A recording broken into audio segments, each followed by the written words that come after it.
All right. I am also using one of the other BDM's computers because I'm up here with Jess Mitchell. So I'm actually going to be recording this to her computer, so I'll have to work out how to get that off. All right, so we were going through why we ask questions, all right, and we came up with some really, really good ideas of what questions do for us. So at the end of the day, questions allow us to gather information, all right. They allow us to find out what areas people would like to change and find out how we can support someone. We also can use them to develop relationship and rapport though, and we know in this business that relationship is really key. Okay, so relationship is what generally will cause someone to decide to invest in a Thermomix, and it'll be a relationship with someone they trust, okay? And using questions is one of the ways we can build that relationship and rapport. There's one more thing that I like to consider around questions that we didn't mention, and that's probably around clarifying. Okay, so someone may have given you information or someone may have said, all right, and rather than actually asking for more information, it's an opportunity for us to clarify or to actually, I guess, ensure that we're on the right track and we're understanding where they're coming from. All right, so we can also use questions to clarify. All right, so in terms of questions themselves, so what types of questions do we have in terms of the general kind of categories of questions? Open and closed questions. Open and closed, yeah.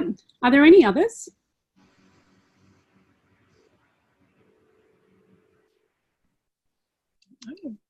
Ooh. Isn't there probing questions? Ah, great. And I saw Stella put her hand up and was wanting to answer that. She's recently done BYB training with me.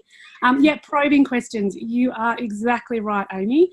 So we've got our closed questions and our open questions. Our probing questions are kind of where those clarifying ones come in.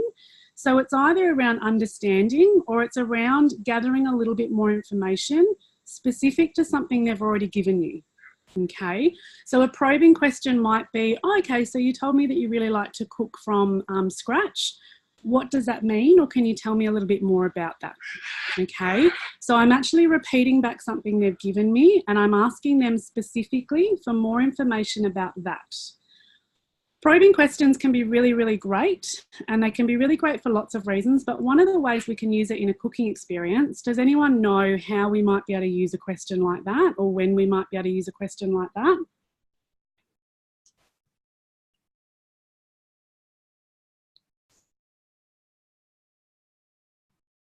Okay, it actually buys you time. All right, so if someone gives you a response and you have that moment where you freeze, and you go, I don't know what the right question is, or I don't know what to ask here, sometimes the easiest thing to do is just to repeat back what they told you and just ask them to explain that a little bit more, okay? Because you know the information coming back will actually relate back to that topic, all right? So you've had a bit of a pre-warning and it gives you a little bit more space, okay, or a little bit more time to answer. When we're looking at questions around rapport and relationship, what's the other part of that that's really important? It shows that you're interested in them. Yeah, so it shows that you're interested when you're doing that, but what's the other part of asking questions to build relationship and rapport, Stella?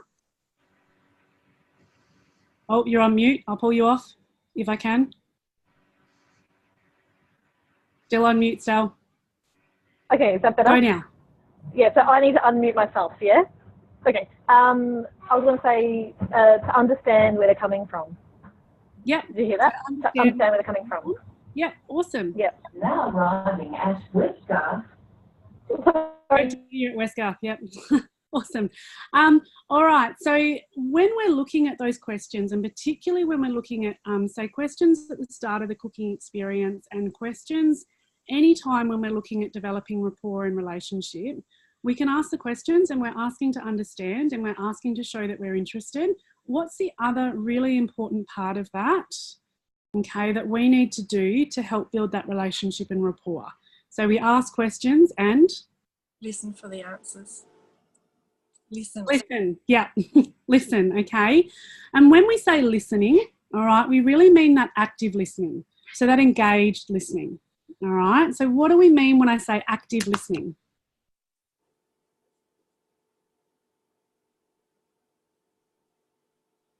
You respond with nods of the head like you're doing right now. Yeah, And that wasn't even so, yeah. repeating back to them, oh, so I understand that you know. Yeah. Okay. So active listening is that engaged listening. So we're actively engaged in the conversation. We're responding appropriately with body language, with body movements, but we're also responding appropriately verbally as well. Okay, so we're really thinking about that idea of actually responding to what they're telling us. Okay, it doesn't mean that you're listening while making your meal plan in your head, all right, or thinking about what time the kids are getting picked up. All right, it really is focusing in that moment on that person and what that person is saying. All right, just as a bit of, I guess, a bit of a thought. One of the things I find that people find the most challenging around questions and active listening in particular is this perception that we can't have silence. And what I mean by that is the idea that, you know, we ask a question or someone asks us a question or responds to a question and we feel like we need to be ready to go. Okay, because what happens when you're sitting there trying to think of the next question? What happens? You're not really listening to them. Okay, you're not actively listening, all right? And it's, I honestly believe that questions are a skill, all right? And I think the more we practice them in every setting, all right, the better we get. I'm not sure whether you guys can hear that, but can you hear the cockatoos in the background? Oh my God, that is so annoying. Wow, okay. I am technically sitting outside, so, okay. Is it really loud for you guys, or can you still hear me okay? All right, it's just me, okay. All right, so when we're actually thinking of the next question and we're thinking of what's coming out next and we're thinking of what to say, we're actually using at least part of our, you know, our functioning and our cognitive skills to do that, okay? So what that means is while we're taking on a little bit of what they're saying, we're actually taking on the easiest parts to pick up and put in the next question, all right? So when we want to think about active listening and really engaged listening, we want to really consider what it is they're saying, all right, how they're saying it, so the tone they're using, the body language they're using, all right, their facial expression when they're saying it, all right, but we also want to think about where they're coming from in that place. Because what's one of the things we can do in this business sometimes?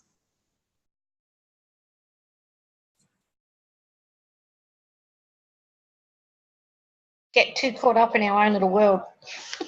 And what does that lead us to do? Ignore the people that are sitting there in front of us. Yeah, all right.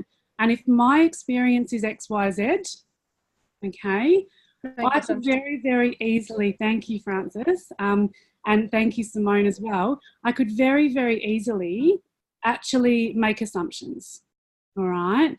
I was talking this through with Stella today about the idea that if we sort of ask a question and we leave it out there and they give us an answer and we go off on a tangent because we haven't understood, we can make assumptions, all right, and that damages relationship and rapport and it damages trust, okay? It can also put people off around sales, all right? So if we're going on and on about the Thermomix and how amazing it is for health because you can make all this high-fat stuff and low-carb stuff and all of that, and that's not your perception of health, all right, there's a fair chance you're going to go, okay, no worries, not for me. All right, so we run the risk with assumptions that we actually shoot ourselves in the foot. All right, and we generally make them after we make a question. So we've started well, all right, but it's really about that active listening and responding appropriately to what they're saying. Now, we talked about the importance and why we ask questions and that idea of wanting to understand and wanting to get information about them. When we're using it within Thermomix, so I'm just going to make it a little bit more specific. When we're using it within Thermomix, what are we really trying to work through with them?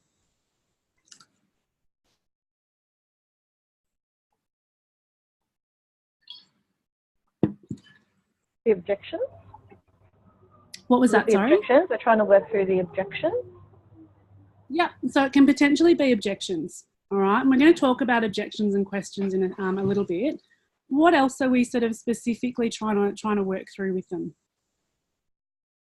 What their needs are. What their needs are, okay? So when we talk about Thermomix and we talk about, you know, why, and we talk about the emotional why, does anyone know what I mean by the emotional why? No? Okay, cool. All right, awesome.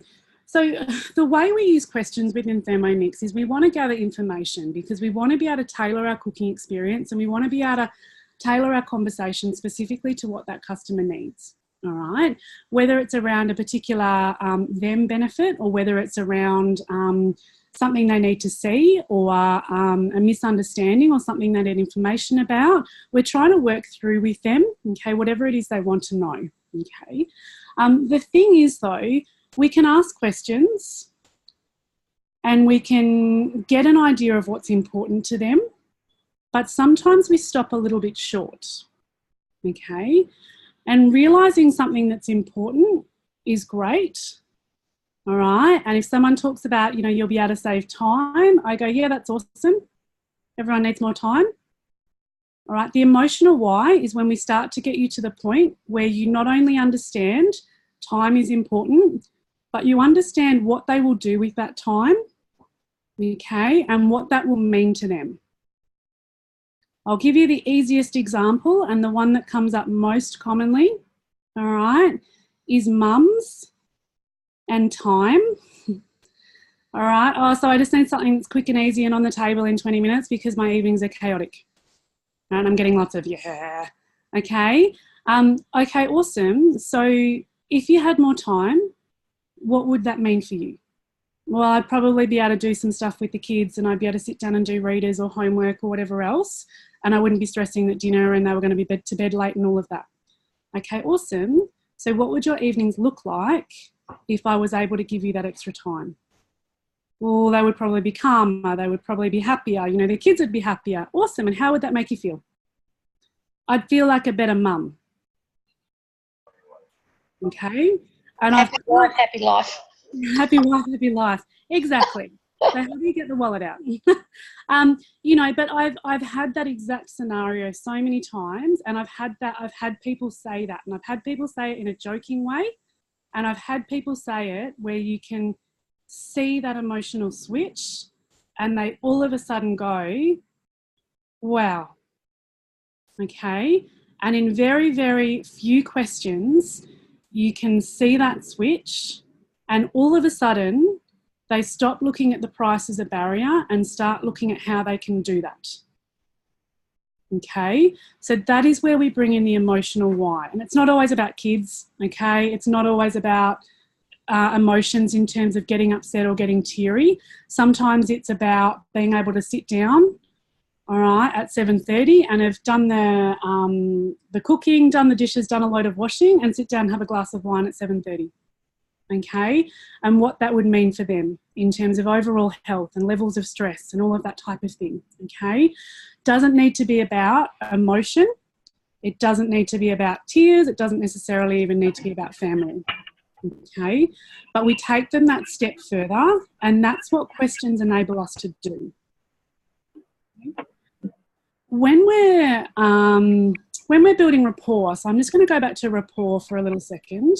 And I'm going to go back there because I think it's really, really important when you are having some of these conversations, and even if it's in a, sorry, Suze, can I just get you to mute for me?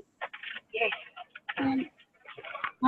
When we are in that situation where you're starting to ask some of these questions and you're starting to get people sort of considering things like their finances, which at the end of the day is something that they do. They look at how they could do it, whether they could get finance, whether they couldn't. They're starting to look at some of these things. Rapport and relationship is really important. All right. So questions is one of the ways that we develop rapport, as we've talked about. So asking questions, being interested in them, finding out information about them, finding out what's important is all about relationship and rapport. What are other things we can do in a cooking experience that will help enable relationship and rapport?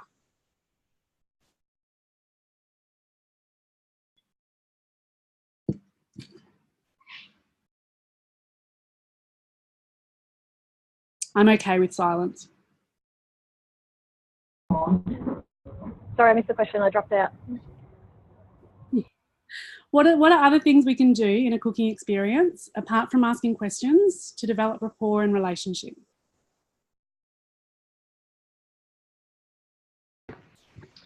I don't know whether this is sort of where you're going with it, but I think if you come to someone's house with a $2,000 machine and say, here's my best toy ever, you can play with it, I reckon that's sort of allowing them to have a little bit of, you know, oh, I trust you to play with it, or I don't know, it gives them a level of something, I think.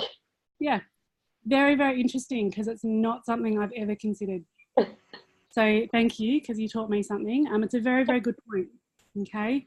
We're taking our $2,000 Thermomix to their place to say, hey, you guys have a crack. All right, see what it's about, okay?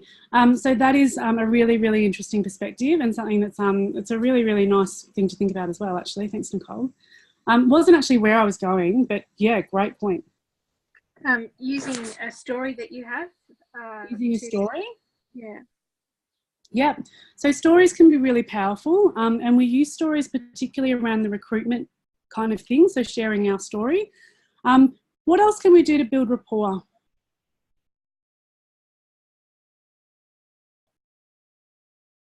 Hi, my name's Fiona. Welcome to this session. I'm the Central BDM. Hi. All right, so actually just introducing yourself, all right? Ideally, and we don't really do it in this situation, but finding out names and calling them by their name through the cooking experience. Does anyone have a challenge with names, remembering names? Yep, okay. Come up with a strategy. All right. Hand on heart, come up with a strategy. Okay. It's really, really important for rapport. Okay. There is nothing more obvious when you've got a group of people and you've forgotten one person's name. All right. Or you've forgotten all of their names. And likelihood is you know the host, so you probably won't forget the host's name. But when you're using someone's name and then you never use someone's name when you're directing things to them, it becomes really obvious, all right? And it's a really, really, really fast relationship and rapport killer. Okay? It might be easier. So using names. I was just going to say it might be easier. What was that, with Stella? only it might be easier with only 2-3 people there rather than 24, 25. So I'm hoping that it'll be easier. Awesome. All right. And you're very, very right. With 3 or 4 people, you can easily jot down, say, on a sticky note that you stick on your flip chart or you stick in front of your flip chart, Stella, dark curly hair. Okay. Nicole, ponytail fringe. All right. Whatever it is. All right. There are lots and lots of systems for remembering names. And the reason there are lots and lots of systems out there for remembering names is because it is so important in business.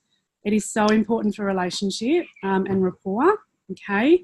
And the questions will only go so far if it's really, really clear that you haven't even got to that point where you know and remember their name, okay? So if you do struggle with that, connect with your team leader, connect with your BDM around working through a strategy, because most of them have got pretty good ideas. In terms of sort of rapport, what else can we do apart from using their name and asking questions? Smile. Smile. Thank you. Okay, smile, eye contact. All right.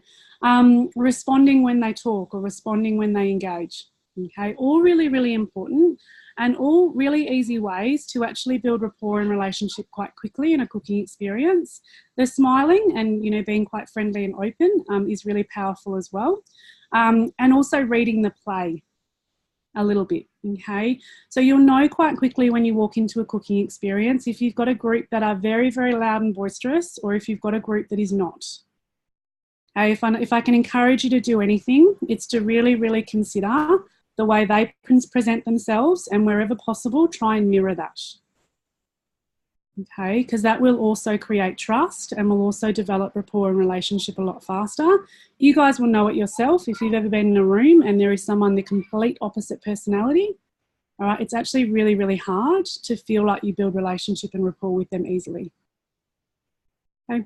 We do it quite naturally with body language, and it's really interesting to watch people who are very, very, very good at rapport and how quickly they adapt. But I do encourage you to just practice that. Okay, because it is a skill. Rapport building, same as questions, is a skill, and it is something that we can build on and we can practice and we can get better and better at. Okay. All right, so that's a little bit about rapport, and I guess the impact of questions on rapport and the other things we can do to manage that. Because when we think about a cooking experience and when we get, I don't know, 3 or 4 pages in and we start asking them what's important to them, you want to, as quickly as possible, develop whatever rapport and relationship you can. Okay, because the more relationship you have and the more trust they have in you, all right, the more information they'll be happy to give up. Okay, and when we get to that page, around that, you know, what's important to you, this is where we first start bringing out the really powerful questions. And they're like the easiest questions in the world. All right, so what I want to just go through now, if we were to focus on them, okay, I just want to start working through the types of responses that we commonly get in cooking experiences and how we can come back with a question to that. All right, so if we were to talk about them, can someone just go through and remind me what them stands for? Time. Health, Oh, energy, is it and money. no easy? Is it easy Yeah, and money? no, both of them, I don't mind. Oh.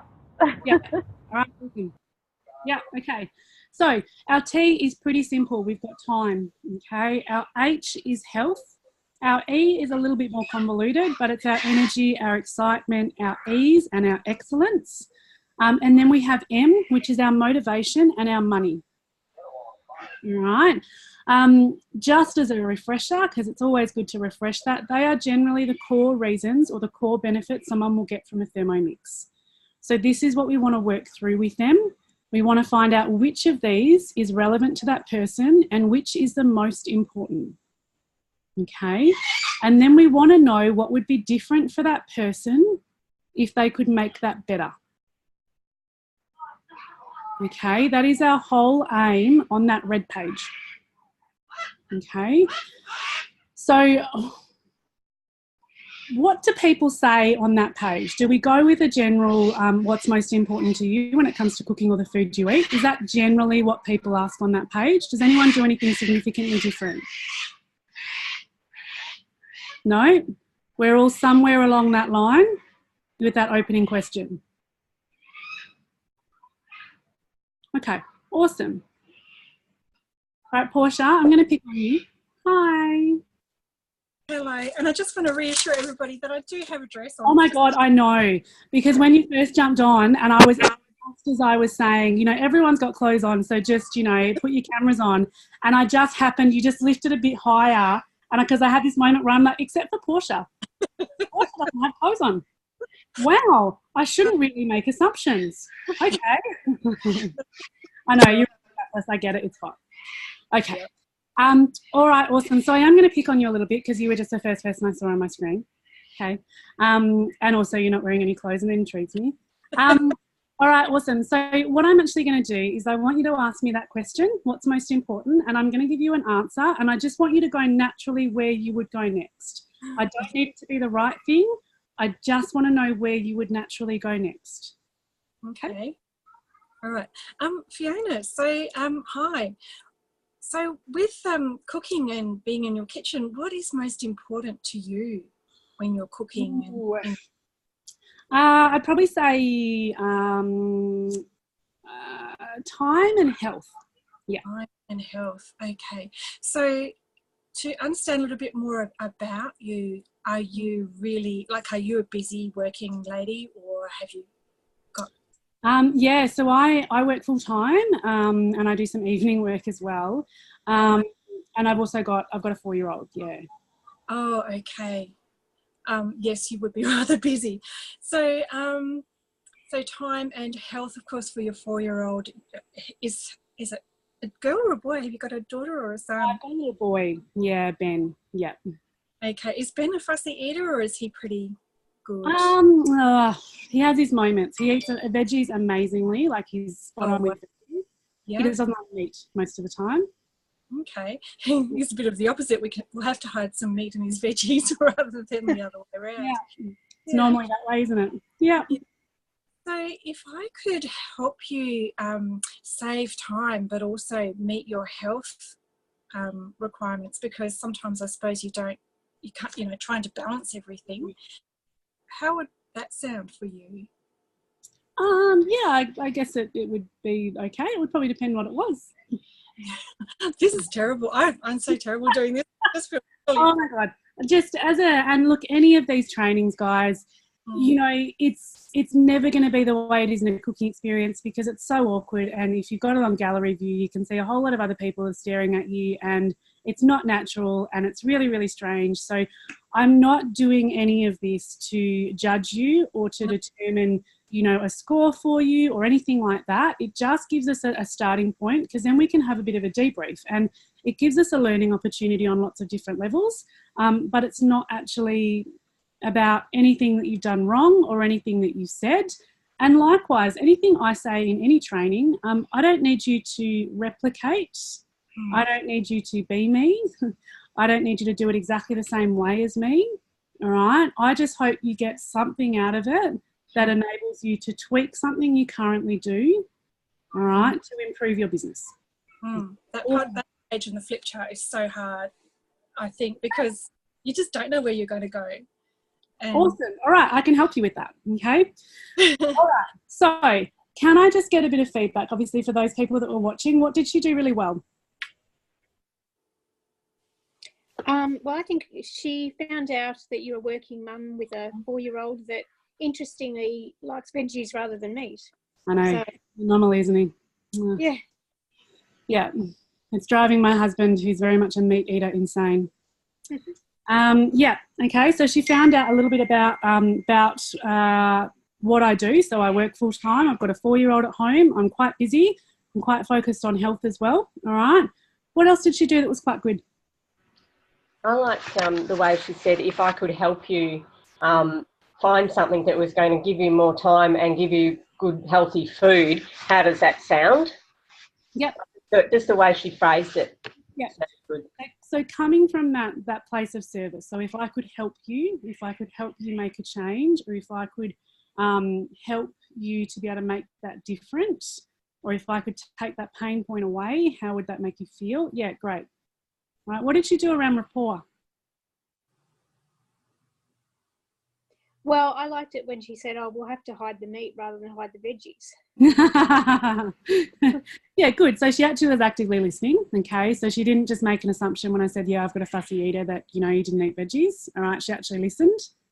Okay, she used my name at the start. All right, which was great because we just talked about that. All right, awesome. Okay, so lots and lots of really positive things there, okay? Because now we're going to look at, I guess, the types of things we could do slightly differently. And Portia, what I want you to remember is all of those really, really positive things that you did as well, okay? I gave my response quite specifically, okay? You know, we always do when we run these kind of training things. I gave my response quite specifically, and I also gave my other responses relatively specifically as well, okay? So I was a little bit mean in that way, all right, but it's the easiest way to do it, okay? How often do people get the response health and time, or two things? Okay, so what's most important to you? And I'm going to pick two of them. How often do we get that? Yeah. Yep. All right. Does anyone ever challenge that? Sometimes I get all four. In the nicest possible. What was that? Some people say all four. They're like all four are important, but I don't challenge it. All right. I challenge that. Okay. And there's a very, very simple way to do it that isn't aggressive, because that's not my personality style. But there's a very, very easy way to do it, and there's a very important reason that we do it. Can anyone think of why we might challenge that? Makes them think more deeply about their answer and why. What does that mean for you? That they're actually visualising what they need, and so perhaps getting them closer to making a decision. Who is that? Francis. Lovely. Awesome. Okay. Yeah, so it actually makes them think versus give a throwaway answer, or versus give this, oh yeah, I'm the same as her. Okay. It makes them think a little bit more, but there's something else that's really important for you. All right. And the thing around that, and I'll throw you a bone here. Okay. The thing around that is the idea that if they give you two things, it's really, really hard in a couple of questions to get a really strong emotional why. Okay, because like you found there, Portia, you found it really hard because you asked one question about one thing and then you flipped to the other one because you're like, oh, she said health as well. Okay, so like if I could fix health and time and, all right, it actually means you lose focus. And it's the focus and it's being able to work through that most important thing that actually enables you to get that strong emotional why.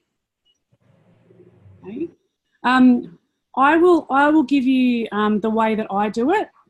Okay. Again, you might choose to do it differently. Different personality styles will probably tackle this differently. The easiest thing I do, all right, is I give them two scenarios and I tell them to pick one. Okay.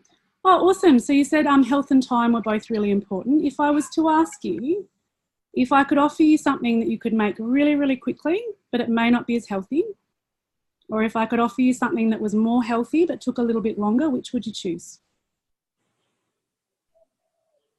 Okay, it's the easiest way to do it. When they say, oh, all of them, okay, awesome. Yep, so I get that there's lots of things going on for you. If I was to ask you to pick what your biggest challenge was or what the thing was that you most focused on, what would it be? And if they narrow it down to two, then you go through these scenarios again. Okay, because what that will enable you to do is someone will turn, like I would come back and I'm my answer was authentic. I'm actually a former dietitian, so most people would assume that health, time will win out every day of the week for me, okay? So if you were to ask, and sometimes I just throw health in there because I feel like I should. All right. But if you were to ask, okay, that scenario of me, I would say faster. Okay. And then you would be able to focus specifically on that. It doesn't mean the other stuff's not relevant or not important, but what it can mean is throughout the cooking experience, you might be focusing or working with me on health because I said that was one of the things that was important. Whereas my actual emotional why will come back down to time. Okay. And you may not necessarily get that. All right. So if they give you, and that's why I said I answered that very specifically. Okay. Because I think it's something that we don't often do. And I think it's something that can be quite useful. All right. So does anyone think that that might be something that they may consider doing in the future? That's great. Brilliant. Yeah. So simple. Yeah. All right. Awesome. Okay, and that's all it needs to be is simple. All right, so you're giving me two things. How do I get you to split it? All right, scenario is the easiest one. Okay. All right, once we move forward and we get that response of, health or time or whatever else, what do we want to know?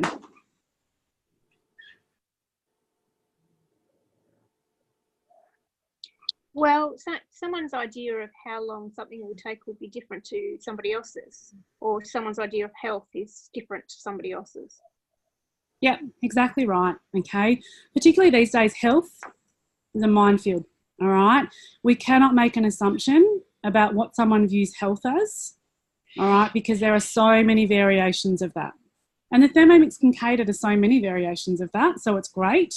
But if we don't understand what health means to that individual and we're focused on preservatives and additives and they're actually not at all focused on that, are we actually going to connect with them?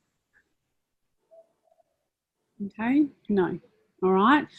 So when we look at the four THEM, I'm going to go through and we're going to come up with by the end of this at least one question for each of those responses. That is a really, really easy place to start. Okay. All right. So, Frances, I'm going to get you to ask me what's important. Fiona, what's important to you with your cooking? Time or health. Yeah, those two. Oh, yes, they're often important things for people. But if I was to ask you, if I was to give you an option where you could cook something up really quickly, but it wasn't healthy, would that be a good thing for you? Yeah, What about, not really sure? not What really. about if it was really healthy but took a bit longer? Which one's more important to you? Oh, I'd probably lean towards the healthy, actually. Oh, okay, so healthy. All right. Mm. And when you say healthy, what sort of food do you normally cook at home? What do you what is a healthy normal food dinner for Yeah. you, for example? My husband tends to do sort of keto, so low carb. So I tend to kind of stick with that as well for evening meals. So yeah, that's probably, I guess, what we mean, and probably more whole food cooking. Okay. So if I could show you a quick way to do that sort of food, would that appeal to you? Yeah, possibly. This is hard. Yeah. All right. It is really, really hard. Okay. And look, I come from a place, guys. I've been a consultant. I've been a team leader. I've done all of this, and I hate it just as much as you guys do. All right. There is nothing that scares me more than when you're on a Zoom training and someone says, "Oh, Fiona, hey." It's terrible. Okay. I completely understand. All right. Awesome. Okay. What did she do well? Listened Okay, and Ooh. Portia. She listened and responded with appropriate questions and. Yeah. Awesome. Stella. Kept asking you questions as she went along as well. Oh, who's talking? Me, Simone. Oh, I can't see your face. Good, that's good. I don't even see the top of your head. I'm like, whose lips are moving? No one. What? All right, awesome. That's what I was going to say. Yeah, okay, cool. All right, what else?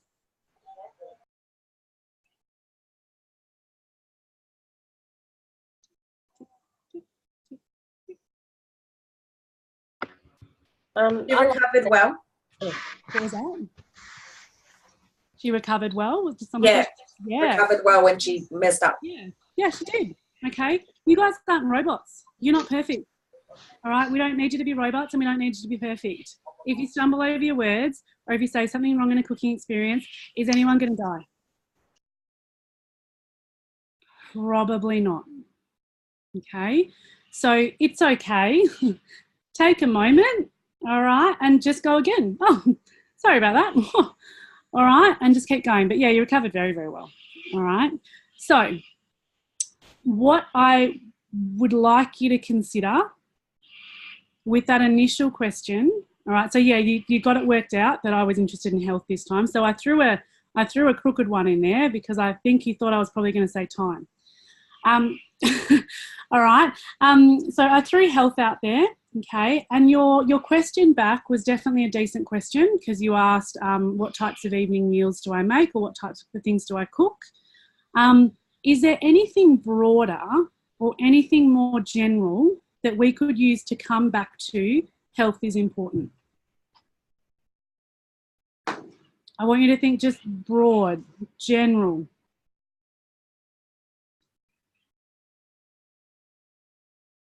Would it be regarding allergies and things like that, or? General.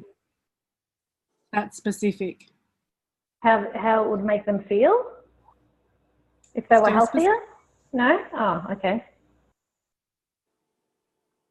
All right. So my pocket question for health, all right, and this is one that I'm okay if you just repeat because it's not exactly the most complicated question. I'm pretty sure I'm not the first person that came up with it either. All right. What does health mean to you? Don't overcomplicate it, ladies. Please don't overcomplicate it, okay? I cannot stress that enough. As far as questions are concerned, keep it simple. Hey, Belinda, who was that? That was my husband. He did have a top on. He didn't have a top on and doesn't know he's on video. It's so funny. I've done a biz before, and the girl was, in front of the computer on Zoom, and her partner walked out of the bathroom with a very small towel around his waist, and I'm just like, "Hello, who are you?" And he just about had a heart attack, and I'm like, "Wow, okay, yeah, Awesome. Anyway, all right. Keep it really, really simple. All right. What does health mean to you? Okay, because what that allows the person to do is actually give you an honest response of what health means to them. Because if we go down the allergy route, or if we go down about what makes them feel better, or if we go down the route around what types of things do they cook for their evening meal, we narrow it. And they have to give us a response within those parameters. All right. It's almost social etiquette to kind of answer that question, particularly if you don't know people very well. Versus to actually go back and say, well, no, that's not what it means to me, all right? So what I want you to do, the first question in response to any of those them options is, okay, so what does health mean to you? All right. Time. What's a really broad, really open one for time? How much time do you like to spend cooking? Oh, not bad, but I would like broader.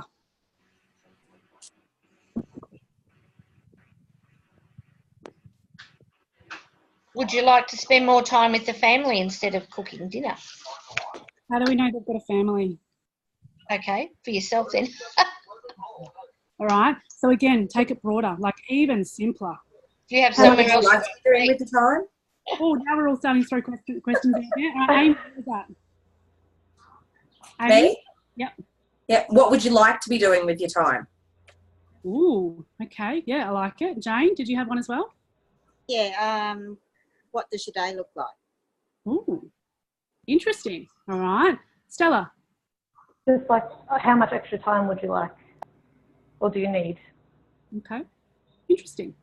All right. So what we can see here is we're not squashing it down too much to kitchen, too much to cooking, all right? And we're also not making assumptions, okay?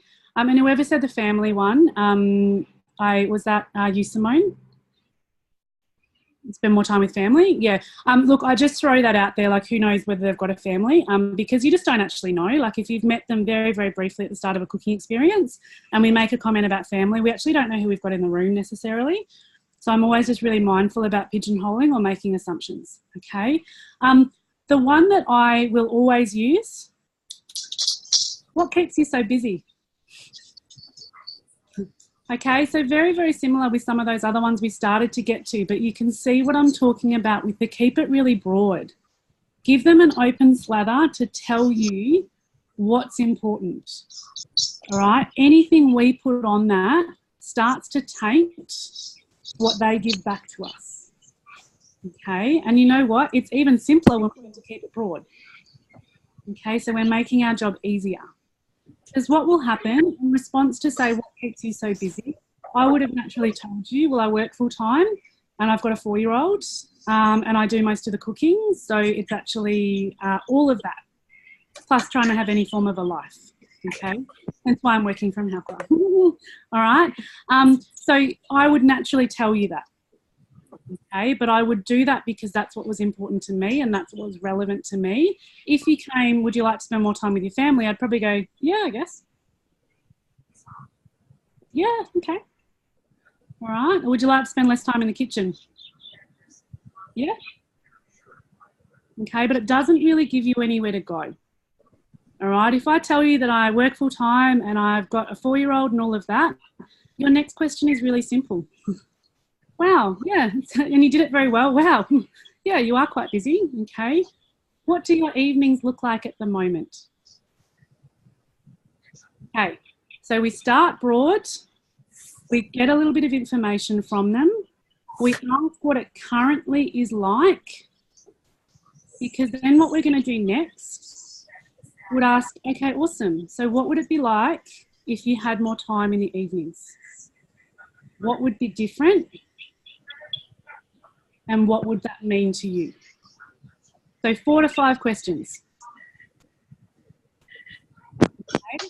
You can't do it if they give you 2 responses, because you can't get that deep on one thing because you've got 2 things. All right. If you go too specific early on, so if we were to go in and say, Yep. So time. Would you like to spend more time with the family? And I turned around and said, yeah. What would that mean to you? Oh, it would be good. Yeah. All right. So we actually need to allow them to fill that space. All right. So we've got, what was our health question? What does health mean to you? Perfect. All right. What was one of our general broad time questions? What keeps you so busy? What keeps you so busy? All right. Again, it doesn't need to be that specific question. All right. What I want you to consider though is along that line of that broad. Because the broader we go, the faster we can actually narrow in on what's important. Because the moment we give them boundaries and we give them barriers, we start to actually impose rules and we start to actually put our perception on what they're going to say. Okay. All right. When we look at ease, energy, excellence, and excitement, what might a broad question be if we had someone that said ease needs to be simple?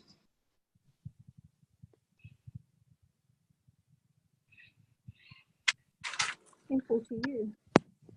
What was that? What's simple to you? Nice. I like it. So you'll see, all right, it's very much a play on what does health mean to you, okay? We don't need to overcomplicate. All right. Another one that's really great is what about simple is important to you? Okay, because it might be there's underlying time challenges there. It might be that they're a carer for someone at home and they can't do multiple things at once in the kitchen.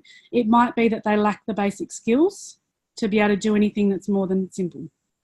All right, but if we start to get a bit of an idea about what about simple is important, okay, or what does simple look like for them, they will tell us, well, actually, I can't cook, so I basically just do like veggies and meat. Or I've got the fussiest eater in the world and all I can do is white stuff. Okay, so they will very, very quickly tell you the reason behind that answer. All right, and then we just do the same thing. Okay, so what do your evenings currently look like? All right, so what does your menu currently look like? What challenge does that give you? Okay, what would that be like if that was different? Okay, it's very, very similar in terms of that pattern. Right, money. Here's one that we all love to talk about, I'm sure. Everyone loves to discuss money. All right, so someone answers money. Saving money.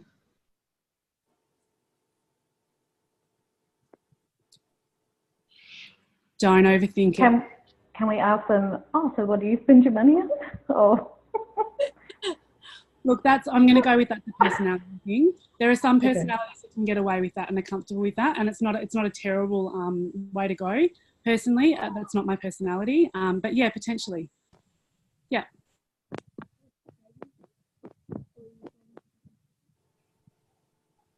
Keep it simple. I'm watching all the little cogs go in all your little brains and you're just overthinking it.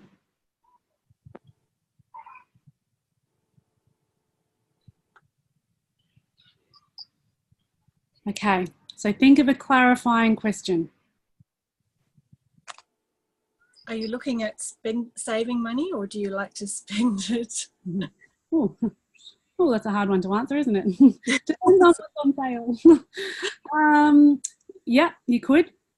I'm going even simpler. Clarifying question. What does saving money mean to you? Yeah. Okay. What does saving money mean to you? The other one could be what's important about saving money for you. Because that will actually give you your answer there. Was it Francis around the do you like to save or spend? That will give you your answer to that. Okay, in terms of they will go, well, yeah, I love to shop. So I save money wherever I can because I like to buy handbags that are $4,000. Not the truth. Not the truth. I have one handbag and it's like trashed and it probably cost me $40. So not the truth. That wasn't based on my life. All right, so coming in with that really general, that really clarifying question. Okay, awesome. So what about saving money is important for you? Okay, what makes that important? All right, because the thing is, depending on their level of comfort with you and depending on the level of relationship and their openness as a person, they will potentially come back with, well, it means I can pay the bills. Okay, awesome. That's really powerful. Thank you for sharing that. Okay. What would that mean for you if you were able to do that easier? All right. What would that look like? Where would that extra money go? Right. Oh no, we just save money, so we've got money there. Okay, awesome. So if you were able to save some money, where would that extra money go? Oh, family holiday. We haven't been on one of those for a while. Oh my God, that's amazing. That sounds awesome. Where would you go? Okay. Wow, thanks so much for sharing. Okay. So does that give everyone at least one general question for the THEM? Okay. Yeah. All right. So the one thing I want to just cap off that page on, all right, is, did anyone notice what I didn't talk about at any point? You didn't talk about yourself. You didn't talk about how you connected to those situations. So can anyone notice the two things I didn't talk about? Because that's a very, very valid point. Cooking? As a general rule, apart from my name and one of the reasons why I do what I do in terms of Thermomix, they know very, very little about me until we get to the recruitment part. They would generally not know I have a child. They would not know my background as a dietitian. They would generally not know much about me at all. And the purpose of that is it's not about me, it's about them. Okay. But what else didn't I talk about? The Thermomix. Who said that? Gold star. Okay. I think one of the easiest ways to damage relationship and rapport on this page in particular, okay, is want to solve it too early. All right. If we think about the process of engaging and building rapport and all of that, and we look at engagement, all right, we look at asking questions, then recommendation, all right. If we recommend too early, okay, we damage the relationship. And if I bring up Thermomix on a page that is about them, it becomes about selling.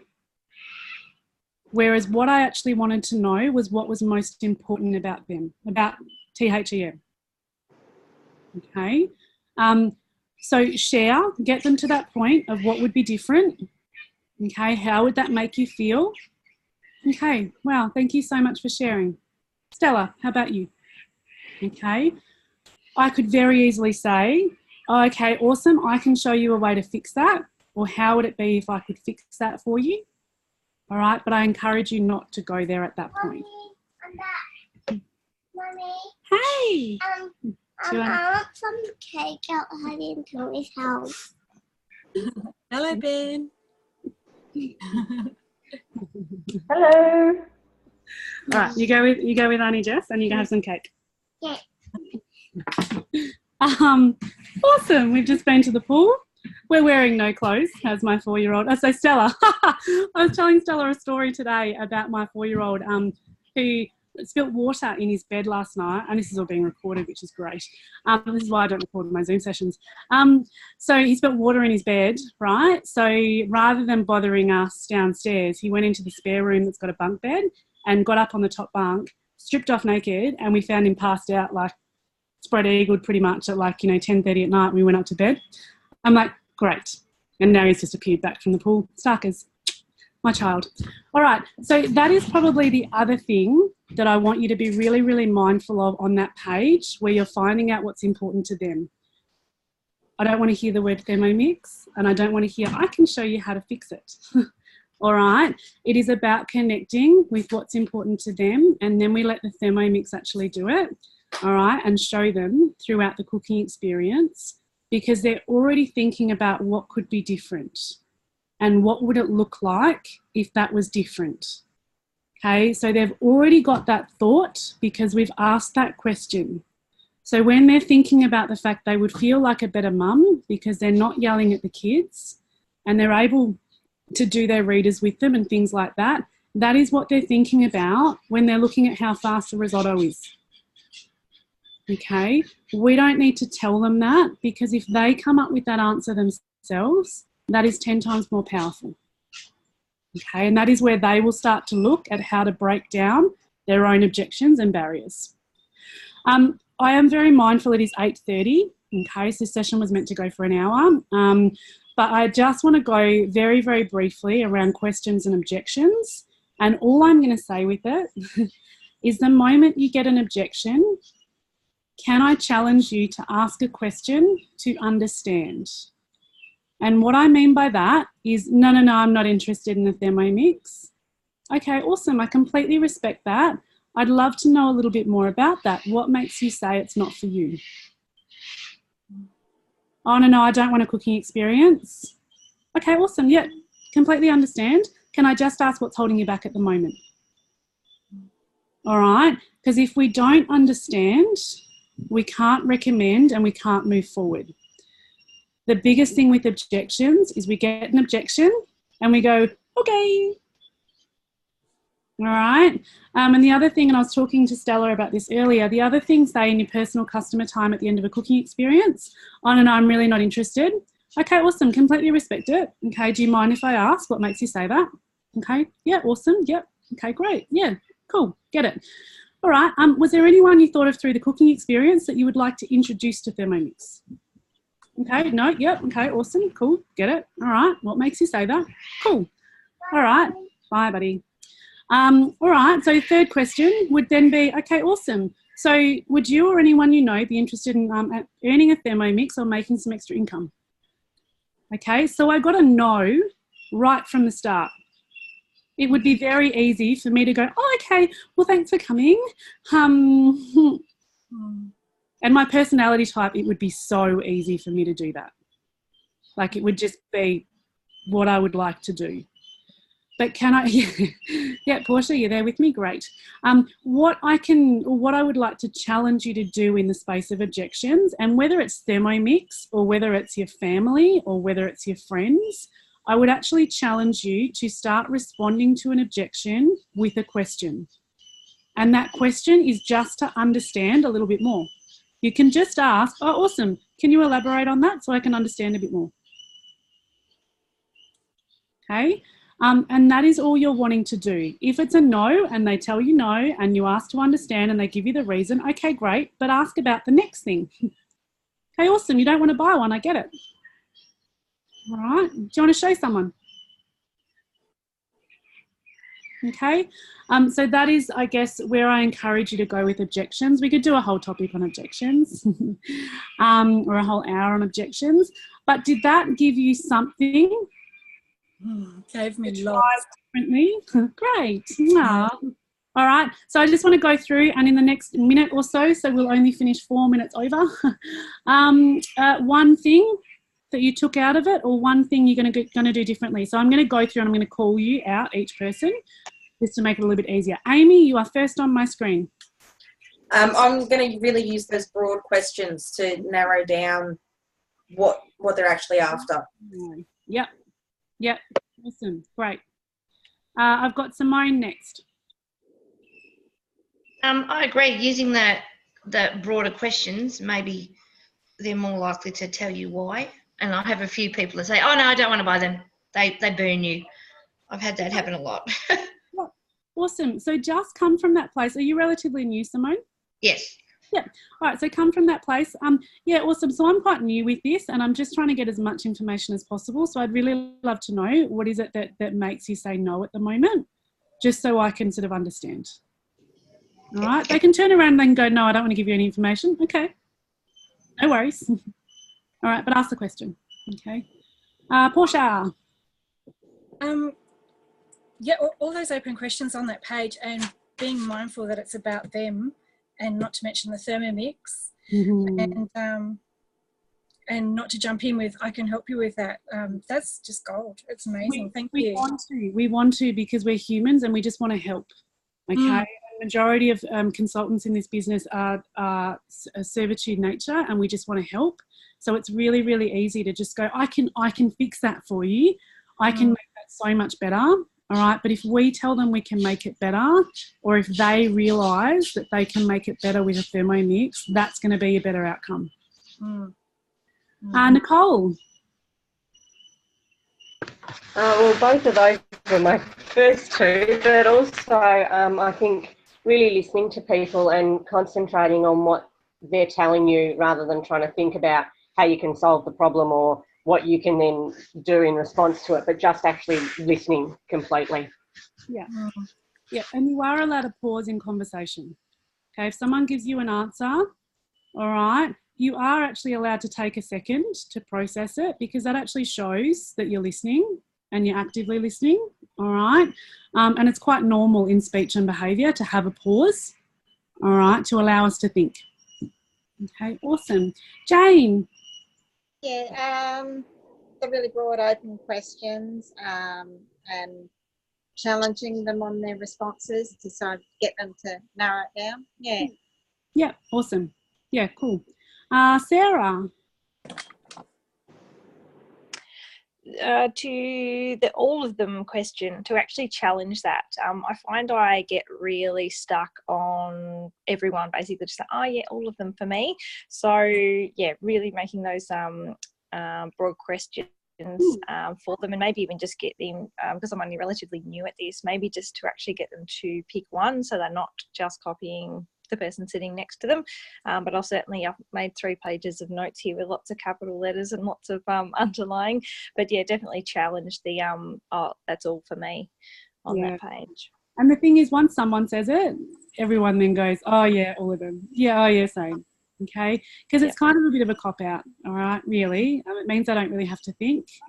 So sometimes just giving them that little bit of a challenge in that scenario can be really quite powerful. And it actually, you'll watch them and they'll go, oh, okay, all right. Stella.